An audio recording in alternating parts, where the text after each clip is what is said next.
Kita semua tahu bukan kalau wortel bagus untuk kesehatan mata karena wortel mengandung banyak vitamin A. Siapa sih yang menyalurkan vitamin A tersebut ke mata?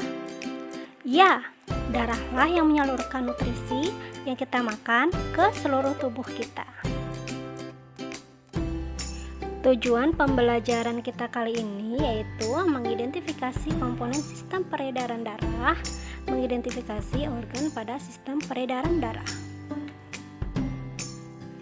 Pada sistem peredaran darah manusia terdapat komponen peredaran darah atau sistem sirkulasi yang terdiri dari darah, jantung, dan pembuluh darah. Pembuluh darah terdiri dari arteri, vena, dan kapiler. Sedangkan sistem peredaran darah pada manusia dibedakan menjadi dua macam, yaitu sistem peredaran darah tertutup dan sistem peredaran darah ganda yang terdiri dari peredaran darah besar dan kecil.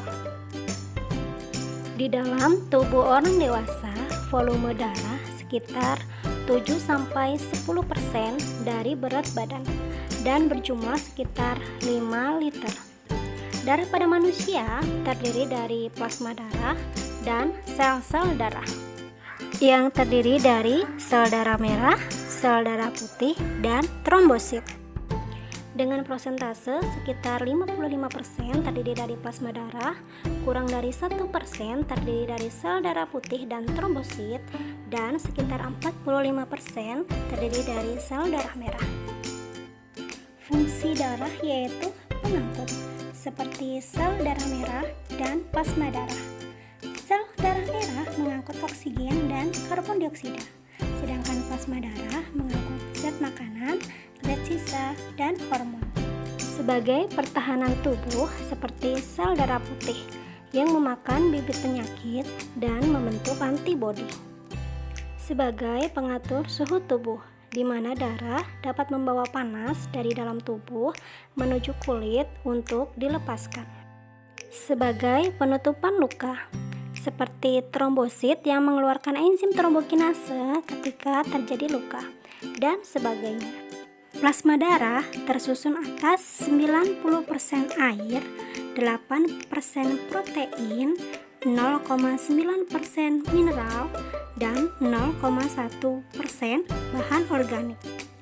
Air berfungsi sebagai pelarut bagi zat-zat lain yang ada di dalam darah.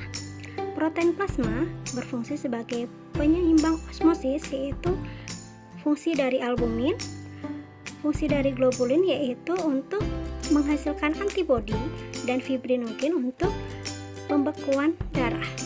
Sedangkan fungsi dari mineral yaitu untuk penyeimbang tekanan osmosis, mempertahankan pH, meregulasi permeabilitas membran.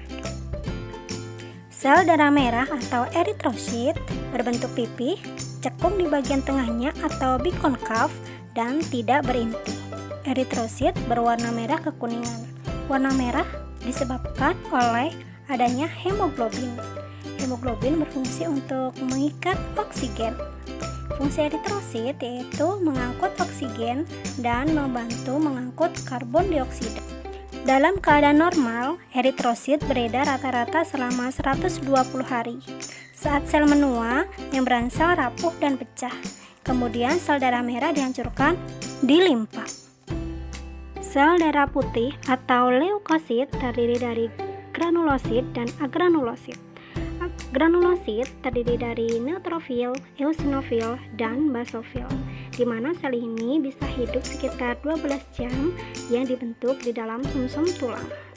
Agranulosit terdiri dari limfosit dan monosit. Limfosit bisa berumur 100 sampai dengan 300 hari yang dapat dibentuk di dalam sumsum tulang.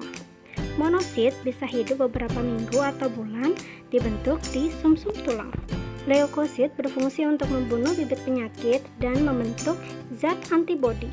Leukosit bening, tidak berwarna, dan bentuknya tidak tetap seperti amuba.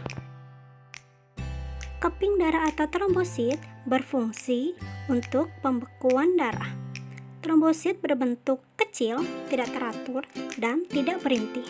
Setiap 1 mm kubik darah terdapat kurang lebih 250.000 trombosit. Trombosit memiliki enzim trombokinase yang berperan dalam pembekuan darah. Mekanisme pembekuan darah yaitu apabila darah keluar karena terluka, maka trombosit akan pecah yang akan menyebabkan enzim trombokinase keluar dari trombosit.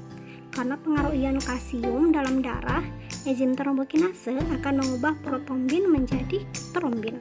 Protombin adalah senyawa protein yang dibentuk di hati dengan bantuan vitamin K. Selanjutnya, trombin akan mengkatalis atau mengubah fibrinogen menjadi benang-benang fibrin. Benang-benang fibrin menyebabkan luka tertutup dan tidak mengeluarkan darah terus-menerus. Selanjutnya, silahkan kalian menggambar jantung disertai dengan pembuluh dan katup pada jantung, serta tuliskan fungsi dari bagian-bagian jantung ya. Selamat dan semangat belajar. Sekian dari saya. Wassalamualaikum warahmatullahi wabarakatuh.